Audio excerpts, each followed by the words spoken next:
I like that the cosmetic is a good word because there's a lot of the word violent is usually attached to the Argalaya quite regularly. Yes. How do you find that? Because I mean, most of the media, the videos on YouTube, on the news, you see violence the other way around. You see the policeman with a baton, or I haven't seen many videos of protesters sort of beating up a policeman.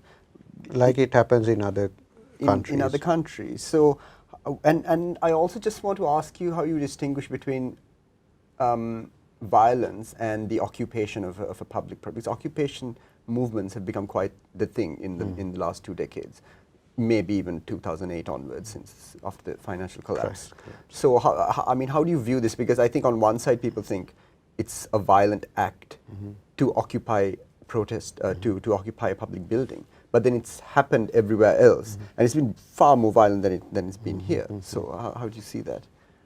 My take on that is, I mean, obviously it takes a great economic upheaval for people to feel that they have the right to occupy these places, because in normal times you and I wouldn't definitely organize a movement to go and occupy the presidential secretariat, the president's official residence, the prime minister's, or even the parliament for that matter. So economic deprivation is an obvious and an essential must for these developments to come about. At the same time, what happens is that with economic deprivation, people feel that they have been let down by the system. So if people feel that they have been let down by the system, they feel that they have to reclaim what the system has betrayed. Why has the system betrayed them? Because they have been systematically alienated from the very system that helped these politicians come to power. So when that happens, they feel it's almost an obligation on their part to actually go and show these elites that these places belong to them. They belong to, the traditional middle class take on that would be, we pay taxes and this is ours. But for poorer sections of the population, they really feel this is ours. There is no talk about taxpayers, or there is no talk about paying taxes or whatever. This is ours. And in fact, you saw that in 1956 as well. People really felt that this was our government, our Peyandu. They came to, the parliament back then is the presidential secretariat now. They came, they sat down, they watched the proceedings. This was the very first time that this had happened. And Mr. Bandaranaike, Prime Minister at the time, he just let that happen. So it's an incredible social transformation. I wouldn't say that it happens all the time, but it happens only on a very momentous occasion when either people feel that the government of the day has allowed them to reclaim what is theirs, or the government has betrayed them so badly that they feel they have to forcibly reclaim what is theirs. That's a very good point, Uditha, because actually all the photos we see from the Hartal period are in front of the presidential secretariat. Yes. But that's the parliament. Yes, right? that was the parliament then. So I think the crowd, when you look at that crowd that appeared during the parliament in the 1950s versus the crowd that went up on the 30th of June, July, I don't think you can even compare those two crowds. So I really feel that if there was a real movement to sort of occupy parliament, it could have been done quite easily, because the Hartal showed that there was quite a large crowd. Yes, and remember, there was a number of occasions before 13 July when people just went to parliament and they prevented MPs from coming out, even opposition MPs. Yes. I also want to touch on this recent narrative just briefly, because it's something that I don't want to give too much air to, but it's there in the media, so I think it's important to discuss it.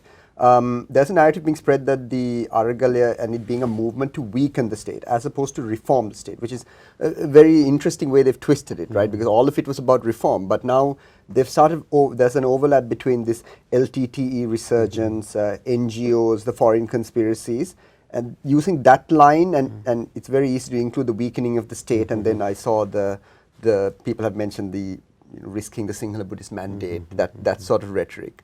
So I just, could you push back against this? It's well, my very simple answer to that is, if people are so concerned about the Aragalaya being linked to LTT groups and all that, why did the government deproscribe several movements that they so lovingly called pro-LTT back then? If I'm not mistaken, even the Global Tamil Forum, they deproscribed it. Yes. Why are they doing this? Because they realized that to go ahead to re-establish foreign relations, to try to actually recalibrate those foreign ties with certain countries which they lost. You have to do these things. What's interesting is that the hardcore support base for this government, when I say this government, of course you get confused. Are we talking about the Rajapaksa government or are we talking about the Ranil Wickremesinghe government? Either way, those people who die-hard supporters of this government are touting that line. But I don't know whether the government is encouraging it or not. I don't know whether they are encouraging it tacitly or encouraging it explicitly. But so far the actions, I mean, deproscribing certain groups that had been demarcated as terrorist or sympathetic towards terrorist outfits. This is in contradiction to this line that they are spreading about the Aragale itself being funded by diaspora groups. I mean, even Mr. Rajapaksa was very firm on the point that he wanted diaspora groups investing in Sri Lanka. I mean, would you rather criticize a grassroots movement of encouraging diaspora groups to come in and invest money, or would you criticize a government for doing the same? So this whole narrative about the Aragale being funded by these various insidious interests and so on and so forth, it really falls flat on the face when you realize what the government itself has been doing since Gotabaya Rajapaksa's presidency. Of course, it's difficult to say that, I mean, it's difficult to say that the Aragale was crowd funded, you know, right. because yeah. I mean there were solar panels there, electricity was provided 24/7, I mean, and food was, I mean I was there, food was provided for all 3 meals of the day. There was food, there was water. It's difficult to say that it was self-funded. It obviously had funding from somewhere. I asked a protester, very normal guy, as to who he thought was funding the protests, and he very frankly said the Frontline Socialist Party. But of course that's because for the normal protester at the Aragale, those protests have been inextricably linked with those groups, you know, they've taken the lead there. But in reality, of course, I think there was a whole bunch of expatriates, companies, other interest groups. I mean, there were biscuit companies who were providing biscuits free of charge, Yeah. if I'm not mistaken. Yeah. If I'm not mistaken, Pereira and Sons and so on and so forth, they were all there. So it's difficult to say that this is all crowd funded. It was a grand conjunction of various corporate, individual interest groups coming together.